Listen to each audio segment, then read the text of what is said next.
Hello everyone, welcome to Kalyani ma'am current affairs channel. और आज के इस वीडियो में हम डिस्कस करेंगे साइंस का नेक्स्ट पार्ट, यानी कि नेक्स्ट पार्ट में हम डिस्कस करेंगे अगले 50 क्वेश्चंस को जो आपके आने वाले सभी एग्जाम के पॉइंट ऑफ व्यू से काफ़ी इंपॉर्टेंट है। तो शुरू करते हैं आज की वीडियो, जिसका पहला प्रश्न है कि किस विटामिन को हार्मोन भी कहा जाता है।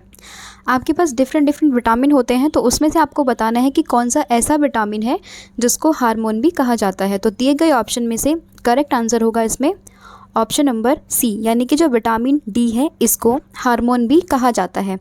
अब मैंने आपको बताया कि विटामिन डी इसका आंसर होगा। अब आप मुझे बताइए कि जो विटामिन डी है इसका स्रोत क्या है। तो देखिए, इसका जो स्रोत है मैंने कई बार आपको बताया, ये हमें सूर्य से प्राप्त होता है। और अगर इसकी कमी अगर किस बच्चे में हो जाती है तो उसको रिकेट्स नाम की एक बीमारी होती है जो देखने के लिए मिलती है। ठीक है, तो ये भी इसमें आपको ध्यान रखना है। नेक्स्ट है पैलेंटियोलॉजी, ये किसका अध्ययन है। तो बात करें पैलेंटियोलॉजी की, तो ये बेसिकली अध्ययन होता है फॉसिल्स का, यानी कि जीवाश्म का जो अध्ययन होता है स्टडी ऑफ फॉसिल्स, उसी को कहा जाता है पैलेंटियोलॉजी। तो ऑप्शन नंबर डी यहाँ पर इसका करेक्ट होगा। अदर ऑप्शन को डिस्कस करें तो पक्षियों का अध्ययन, यानी कि बर्ड्स का अध्ययन, बर्ड्स की स्टडी, उसको कहते हैं ऑर्निथोलॉजी। ठीक है, तो ऑर्निथोलॉजी इसका करेक्ट आंसर होगा। वहीं बात करें बॉन्स की, तो ये होगा ऑस्ट्रियोलॉजी। ठीक है, तो बॉन्स की स्टडी को कहते हैं ऑस्टियोलॉजी। तो पैलेंटियोलॉजी रिलेटेड है फॉसिल्स से। ऑप्शन नंबर डी यहाँ पर करेक्ट होगा। नेक्स्ट है हाइड्रोजन के कितने समस्थानिक होते हैं। तो यहाँ पर बात आई है समस्थानिक की। तो देखिए, हाइड्रोजन जो है वो पीरियोडिक टेबल में कौन से नंबर पर रखा होता है, पहले नंबर पे रखा होता है। और समस्थानिक की बात की गई है, यानी कि आइसोटॉप्स की। तो आइसोटॉप्स क्या होता है, आइसोटॉप्स वो होते हैं जिनके एटॉमिक नंबर सेम होते हैं लेकिन एटॉमिक मास जो है वो डिफरेंट होता है। तो हाइड्रोजन के कितने आइसोटॉप्स होते हैं, तो हाइड्रोजन के बेसिकली 3 आइसोटॉप होते हैं, 1H1, 1H2 और 1H3। अब नीचे जो ये नंबर होता है इसी को कहते हैं हम क्या, एटॉमिक नंबर। और ऊपर की तरफ जो लिखा होता है इसको बोलते हैं मास नंबर। तो देखिए यहाँ पर सबकी पोजीशन क्या है, 1, यानी कि सबका एटॉमिक नंबर है सेम लेकिन मास है डिफरेंट। तो ये क्या कहलाएंगे, आइसोटॉप, यानी कि समस्थानिक, यानी कि एक स्थान पर रखा हुआ। तो इसका सही आंसर हो जाएगा ऑप्शन नंबर बी, यानी कि हाइड्रोजन के 3 समस्थानिक होते हैं। इसमें पहला नाम होता है प्रोटियम, दूसरा है ड्यूटेरियम और तीसरा है ट्राइटियम। जो ट्राइटियम है ये एक रेडियो एक्टिव एलिमेंट है। ड्यूटेरियम, इसको हम भारी जल में इसका इस्तेमाल करते हैं, D2O जब बनता है तो इसी आइसोटॉप का हम यूज़ करते हैं। और वहीं बात करें फर्स्ट वाले की, प्रोटियम, तो प्रोटियम की खास बात यह है कि इसमें कोई भी न्यूट्रॉन नहीं होता है। तो क्वेश्चन नंबर 153 का आंसर होगा ऑप्शन नंबर बी। नेक्स्ट है परम शून्य ताप क्या होता है। अब यहाँ पे आपसे पूछा गया है एब्सोल्यूट ज़ीरो टेम्परेचर, ये क्या होता है। तो देखिए, एब्सोल्यूट ज़ीरो टेम्परेचर ये होता है सैद्धांतिक रूप से न्यूनतम संभव तापमान। तो ऑप्शन नंबर बी यहाँ पर करेक्ट होगा। और परम शून्य तापमान ये कितना होता है, तो ये होता है -273 degree Celsius. Option number B यहाँ पर इसका करेक्ट होगा। नेक्स्ट है लोहे के पाइपों का संरक्षण से बचाने के लिए उसके ऊपर जस्ते की एक परत चढ़ाई जाती है। ठीक है, तो उस प्रक्रिया को क्या कहते हैं। अब देखिए, जब आपने कहीं पे देखा होगा घर में कई बार हमारे लोहे का जो भी पदार्थ या आइटम होता है तो उसमें ना जंग लगना शुरू हो जाता है, यानी कि कोरिजन होना शुरू हो जाता है। तो उस कोरिजन को बचाने के लिए उस पर हम जिंक की कोटिंग या फिर पेंटिंग करते हैं। तो उस प्रोसेस को क्या कहते हैं। तो देखिए, जब जस्ते की परत को चढ़ाया जाता है किसी भी ऐसी चीज़ पे जहाँ पर जंग लगा हुआ होता है तो उसको क्या कहा जाता है, उसको कहा जाता है गैल्वेनाइजेशन। तो ऑप्शन नंबर सी यहाँ पर ये करेक्ट हो जाएगा। और एक यहाँ पे जो आपने देखा है वल्केनाइजेशन, तो वल्केनाइजेशन में क्या होता है, जब नेचुरल रबर है उसमें जब आप सल्फ़र को मिला देते हो तो उसी को कहते हैं वल्केनाइजेशन। तो ये भी आपको इसमें ध्यान रखना है। नेक्स्ट है सिरका की प्रकृति जो है वो अम्लीय होती है, इसमें कौन सा अम्ल होता है। तो सिरका यानी कि एसिडिक, जो विनेगर है उसके जो नेचर है वो एसिडिक होता है। किस वजह से, क्योंकि उसके अंदर प्रेजेंट होता है एसिटिक एसिड। तो ऑप्शन नंबर डी यहाँ पर ये करेक्ट होगा। नेक्स्ट है कि पीएच ये जो है ये क्या प्रदर्शित करता है।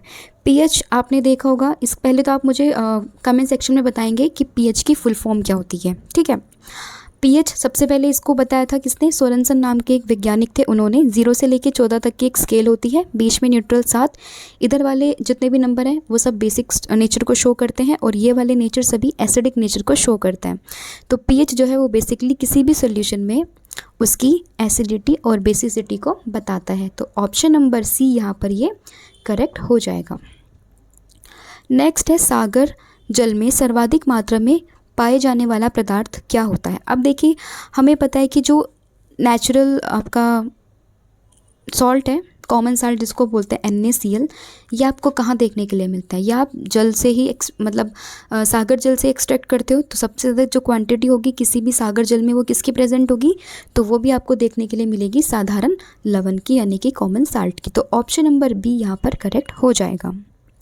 नेक्स्ट है पेट्रोल से लगी आग को बुझाने के लिए प्राय जल का इस्तेमाल नहीं किया जाता, क्यों? तो इसका इस्तेमाल इसलिए नहीं किया जाता क्योंकि जल और पेट्रोल आपस में अमिश्रणीय होते हैं, मतलब ये आपस में मिल नहीं पाते और पेट्रोल जो है जल की सतह पर परत बना लेती है। मतलब बेसिकली अगर आप कभी पेट्रोल से कभी कहीं आग लगी हो तो आप उस पर जल नहीं डाल सकते क्योंकि वो दोनों इमिसिबल होते हैं, वो मिक्स नहीं हो पाते, जिसकी वजह से पेट्रोल पर पानी का कोई भी असर नहीं होगा। तो ऑप्शन नंबर डी यहाँ पर करेक्ट होगा। नेक्स्ट है कपड़े धोने वाला सोडा, ये क्या होता है? तो कपड़े धोने वाला सोडा यानी कि जो वॉशिंग सोडा होता है वो होता है सोडियम कार्बोनेट। तो इसमें एक सेकेंड, ऑप्शन नंबर बी यहाँ पर करेक्ट होगा।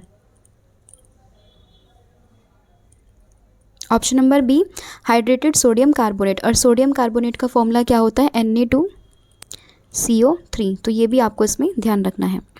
नेक्स्ट है किसी ठोस वस्तु को गर्म करने से उसका सीधे गैसीय रूप में परिवर्तन हो जाने का प्रक्रम क्या कहलाता है? आपने देखा होगा कि पदार्थ की बेसिकली 5 स्टेज होती है, सॉलिड, लिक्विड, गैस, प्लाज्मा और बोस-आइंस्टाइन कंडेंसेशन। अलग अलग स्टेज में आप इनको कन्वर्ट कर सकते हो, लेकिन जब कोई भी सॉलिड डायरेक्टली गैस में कन्वर्ट हो जाता है तो उस प्रोसेस को क्या कहा जाता है? तो उसी प्रोसेस को कहा जाता है सब्लिमेशन, यानी कि उद्रवपातन। जब कोई भी मटेरियल या कोई भी आपका पदार्थ जब डायरेक्टली सॉलिड से वो गैसेस फॉर्म में कन्वर्ट हो जाता है तो उसी को बोलते हैं सब्लिमेशन, यानी कि उद्रवपातन। तो ऑप्शन नंबर सी यहाँ पर करेक्ट हो जाएगा। नेक्स्ट है गैस की लो का सबसे गर्म हिस्सा कौन सा होता है? तो जो गैस है उसका जो सबसे गर्म हिस्सा है, आप कई बार बच्चे क्या होता है ल्यूमिनेस सोच के कि भाई वो ल्यूमिनेटिंग करता है, तो कई बार बच्चे इसको ए ऑप्शन टिक कर देते हैं। तो ध्यान रखना, इसका ऑप्शन नंबर ए करेक्ट नहीं होगा, इसका सही आंसर होगा blue zone. Option number C इसका करेक्ट होगा। नेक्स्ट है डायबिटीज़ जो है इंसिपिडियस रोग, ये किस वजह से होता है?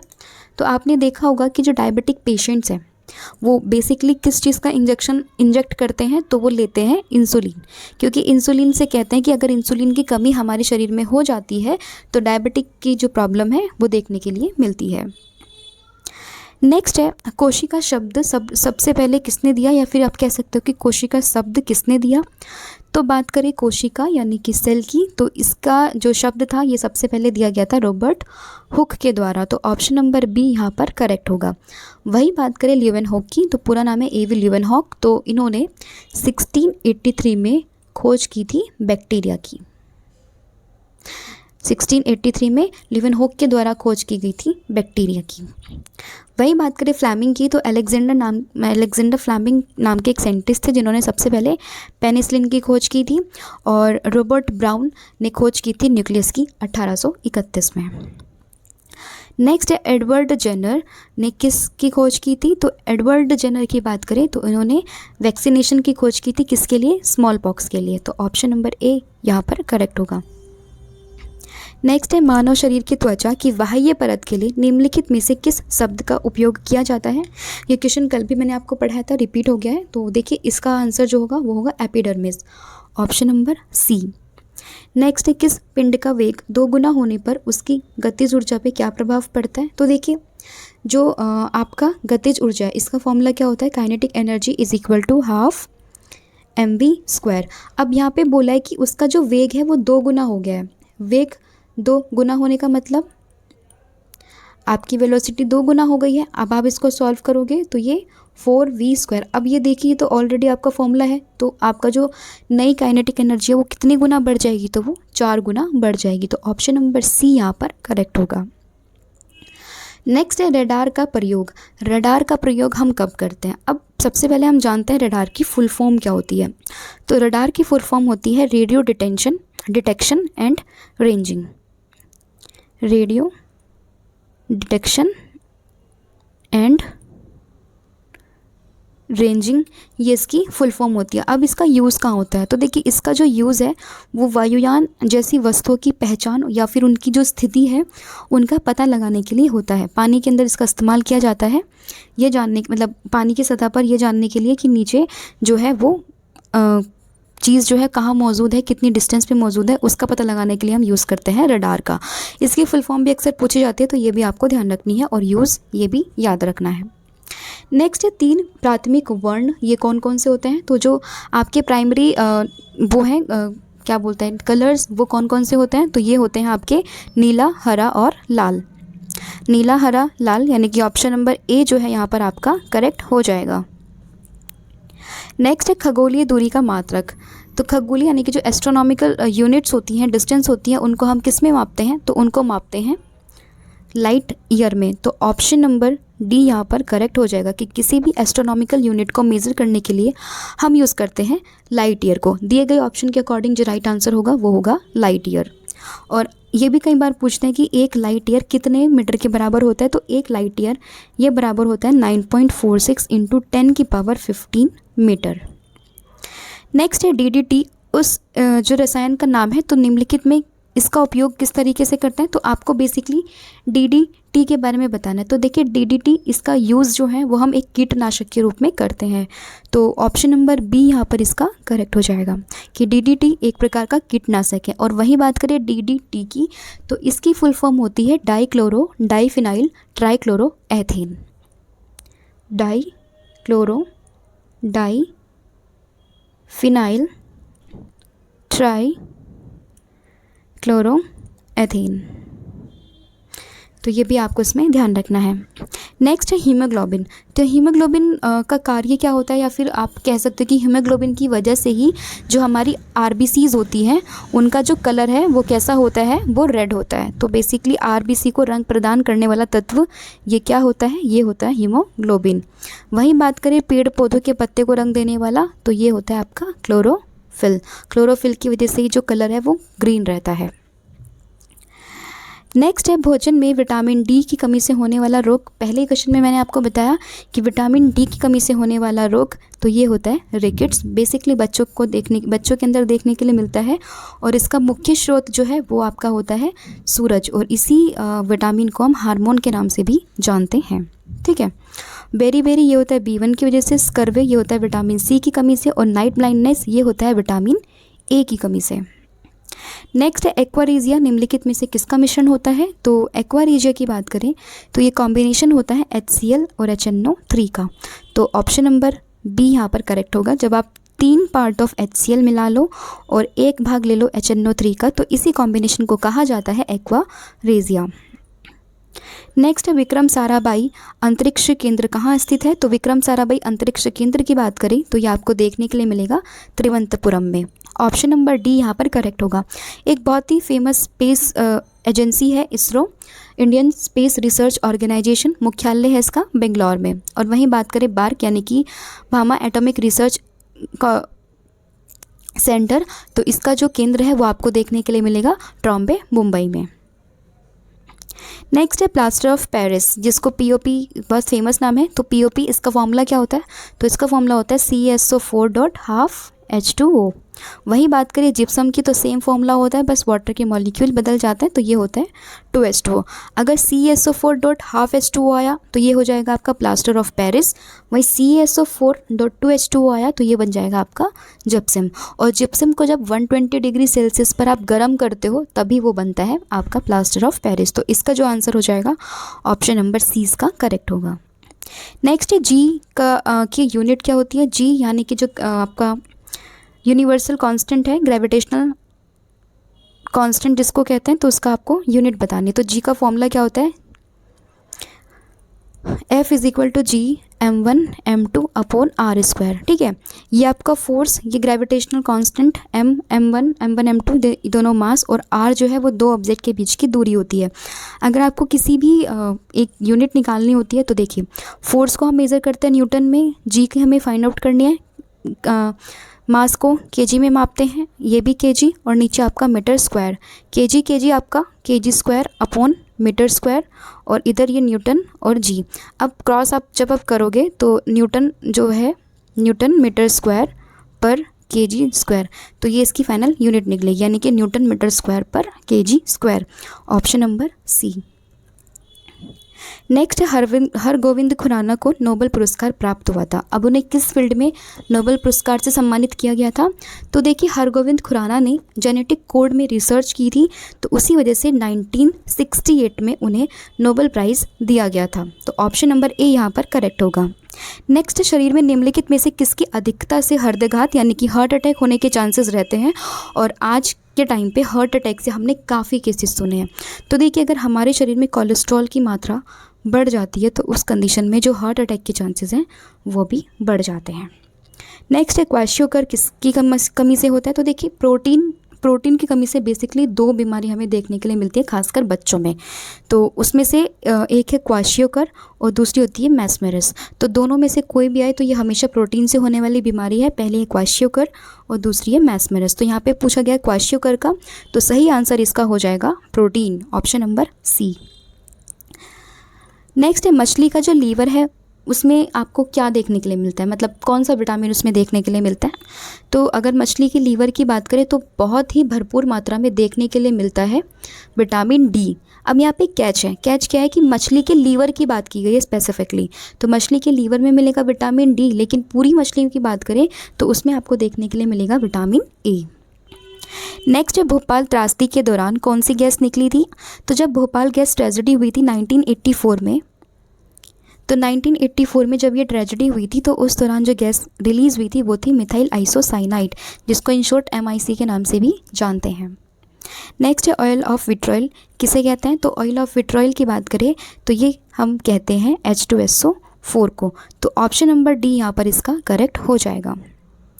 नेक्स्ट है, किस तापमान पर जल का घनत्व अधिक होता है? तो जल का घनत्व जो है वो अधिक ये होता है 4 डिग्री सेल्सियस पर। तो ऑप्शन नंबर सी यहाँ पर इसका करेक्ट होगा। नेक्स्ट है, नवजात शिशु में कितनी हड्डियाँ होती हैं? तो नवजात शिशु की बात करें तो ये वेरी करती रहती है अकॉर्डिंग टू दी ऑप्शन, लेकिन मैक्सिमम 206 या 208 इसका सही आंसर होगा। तो ऑप्शन नंबर ए इसका करेक्ट होगा।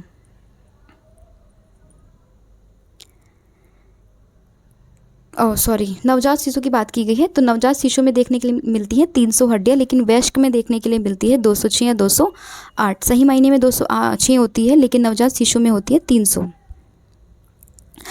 मैंने नवजात शिशु थोड़ा देखा नहीं था। नेक्स्ट है, सूर्य से पृथ्वी तक पहुंचने में सूर्य प्रकाश को कितना समय लगता है? अब यहाँ पे आपसे पूछा गया है कि जब सूर्य की प्रकाश किरणें जब पृथ्वी पर पहुंचती है तो उसे पृथ्वी पर पहुंचने में लगभग कितना समय लगता है? तो उसे लगभग लगता है 8 मिनट। 8 मिनट कुछ सेकंड होती है, तो सही आंसर अप्रॉक्सीमेट यहाँ पर हो जाएगा 8 मिनट। अब कमेंट सेक्शन में आप मुझे बताओगे कि चंद्रमा का प्रकाश धरती पर पहुँचने पर कितना समय लगता है। नेक्स्ट, जनन क्षमता की कमी ये किस विटामिन की कमी से होती है? तो जनन क्षमता की कमी ये होती है विटामिन ई की कमी से। तो ऑप्शन नंबर डी यहाँ पर करेक्ट हो जाएगा। नेक्स्ट है, मिल्क ऑफ मैग्नीशिया एक सस्पेंशन है किस चीज़ का? तो मिल्क ऑफ मैग्नीशिया ये मिलके बना होता है मैग्नीशियम हाइड्रोक्साइड से। तो ऑप्शन नंबर बी यहाँ पर आपको मिलेगा सही। नेक्स्ट है, प्राकृतिक रेडियो एक्टिविटी की खोज किसने की थी? तो नेचुरल रेडियो एक्टिविटी जो है तो इसकी खोज ये की गई थी हेनरी बेक्यूरेल के द्वारा। तो ऑप्शन नंबर डी यहाँ पर करेक्ट होगा। एनरिको फर्मी की बात करें तो इन्होंने विटामिन की खोज में इनका नाम आता है। रदरफोर्ड की बात करें तो न्यूक्लियस में इनका नाम आता है। वहीं बात करें मैडम क्यूरी की तो यूरेनियम में इनका नाम यहाँ पर देखने के लिए मिलता है। नेक्स्ट है, बेकिंग सोडा ये क्या है? तो बेकिंग सोडा का फॉर्मूला ये बेसिकली होता है सोडियम बाइकार्बोनेट, यानी कि ऑप्शन नंबर सी फॉर्मूला है इसका NaHCO3। नेक्स्ट है जीवाणु की खोज किसने की थी। तो कई बार मैं आपको बता चुकी हूँ, जीवाणु की खोज ये की गई थी एवन लीवनहॉक के द्वारा, और इन्हें फादर ऑफ बैक्टीरियोलॉजी के नाम से भी जाना जाता है। लुईस पास्चर हाइड्रोफोबिया की चिकित्सा की खोज की थी, जब ये हाइड्रोफोबिया होता है कुत्ते के काटने से, जब रेबीज़ नाम की बीमारी हो जाती है। रॉबर्ट कोच की बात करें तो हैजे के टीके और टीबी के चिकित्सा की खोज भी रॉबर्ट कोच ने की थी। और रॉबर्ट हुक की बात करें तो उन्होंने 1665 में कोशिका की खोज की थी। नेक्स्ट है जीवन की उत्पत्ति, ये किस काल में हुई। तो जीवन की उत्पत्ति ये हुई है प्री कैम्बियन काल में। तो ऑप्शन नंबर डी यहाँ पर करेक्ट हो जाएगा। नेक्स्ट है बैक्टीरियोफेज, ये क्या होता है। तो बैक्टीरियोफेज की बात करें तो ये एक वैसा वायरस है जो जीवाणु का भक्षण करता है, तो उसी को क्या कहते हैं, उसी को कहा जाता है बैक्टीरियोफेज, यानी कि वायरस जो विषाणु पर भक्षण करता है। ऑप्शन नंबर ए यहाँ पर इसका करेक्ट होगा। नेक्स्ट है निम्नलिखित में से कौन सा सिल्क वर्ग से संबंधित है। तो सिल्क वर्ग से संबंधित जो है वो हो जाएगा सेरीकल्चर। अब आप मुझे कमेंट सेक्शन में बताओगे स्टडी एपीकल्चर और पिसीकल्चर ये किस किस की स्टडीज़ होती हैं। कमेंट सेक्शन में आप मुझे इनका आंसर बताओगे, क्योंकि जितना ज़्यादा आप खुद से भी लिखोगे अपने आंसर्स को या कमेंट सेक्शन में बताओगे तो वो आपकी मेमोरी में लॉन्ग टर्म के लिए याद रहता है। तो इसलिए मैं आपसे पूछती हूँ हर एक क्वेश्चन या कुछ क्वेश्चंस के बाद में कि एपीकल्चर, आप इस क्वेश्चन में आपको बताना है कि एपीकल्चर और पिसीकल्चर ये दोनों किस किस स्टडीज़ होती हैं। नेक्स्ट है डीएनए का कृत्रिम संश्लेषण सर्वप्रथम किसने किया था। तो सबसे पहले जो कृत्रिम संश्लेषण है यानी कि आर्टिफिशियल सिंथेसिस ऑफ डीएनए ये किया गया था कौन, बर्ग के द्वारा। तो ऑप्शन नंबर सी यहाँ पर करेक्ट हो जाएगा। वही बात करें डीएनए के डबल हेलिक्स संरचना की तो वो दिया गया था वॉटसन एंड क्रिक के द्वारा। और इससे पहले मैंने आपको बताया कि 1968 में जेनेटिक कोड की खोज के लिए हरगोविंद खुराना को मिला गया था क्या, नोबेल प्राइज़। नेक्स्ट है पादप जो चट्टानों की सतह पर उगते हैं। तो चट्टानों की सतह पर उगने वाले जो भी प्लांट्स या पादप होते हैं उन्हें कहा जाता है लिथोफाइट। ऑप्शन नंबर ए यहाँ पर करेक्ट होगा। नेक्स्ट है निम्नलिखित में से कौन सा सबसे छोटा जीव है। तो सबसे छोटा जीव ये हो जाएगा आपका माइकोप्लाज्मा। ऑप्शन नंबर डी यहाँ पर करेक्ट होगा। नेक्स्ट है वन अनुसंधान संस्थान यानी कि फॉरेस्ट रिसर्च इंस्टीट्यूट, ये कहाँ स्थित है। तो फॉरेस्ट रिसर्च इंस्टीट्यूट की बात करें तो ये आपको देखने के लिए मिलेगा उत्तराखंड की कैपिटल देहरादून में। ऑप्शन नंबर सी यहाँ पर करेक्ट होगा। देहरादून में कुछ अन्य अगर हम इंस्टीट्यूट की बात करें तो उसमें आपको भारतीय पेट्रोलियम संस्थान भी देखने के लिए मिलेगा, साथ ही में आप ONGC का भी वहाँ पर एक ऑफिस देख सकते हो। नेक्स्ट है कोशिका के किस भाग में भोजन का ऊर्जा में परिवर्तन होता है। तो कोशिका के अगर हम बात करें तो माइटोकॉन्ड्रिया वाले सेक्शन में यानी कि सेल की माइटोकॉन्ड्रिया में भोजन का ऊर्जा में परिवर्तन होता है। तो ये आपको इसमें ध्यान रखना है। और उस ऊर्जा का नाम क्या होता है। तो उस ऊर्जा को हम ATP में मेज़र करते हैं। नाम है उसका एडिनोसाइन ट्राईफॉस्फेट, जिसे एनर्जी करेंसी के नाम से भी जाना जाता है। नेक्स्ट है सेल्यूलर और मॉलिक्यूलर जीव विज्ञान का केंद्र कहाँ स्थित है। तो सेल्यूलर और मॉलिक्यूलर जीव विज्ञान की बात करें तो उसका जो सेंटर है वो आपको देखने के लिए मिलेगा हैदराबाद में। तो ऑप्शन नंबर डी यहाँ पर इसका करेक्ट हो जाएगा। तो ये थे आपके 50 क्वेश्चंस, नेक्स्ट 50 क्वेश्चन जिसमें हमने आपके 200 क्वेश्चंस को कंप्लीट कर लिया है। होपफुली वीडियो आपको पसंद में आया होगा। तो आज के लिए इतना ही, मिलते हैं नेक्स्ट वीडियो में। तब तक के लिए ध्यान रखिए, स्वस्थ रहिए, मस्त रहिए और प्लीज़ वीडियो को ज़्यादा से ज़्यादा शेयर कीजिए ताकि मोस्ट ऑफ द स्टूडेंट के पास ये पहुँच जाए। तो आज के लिए इतना ही, thank you so much, bye bye.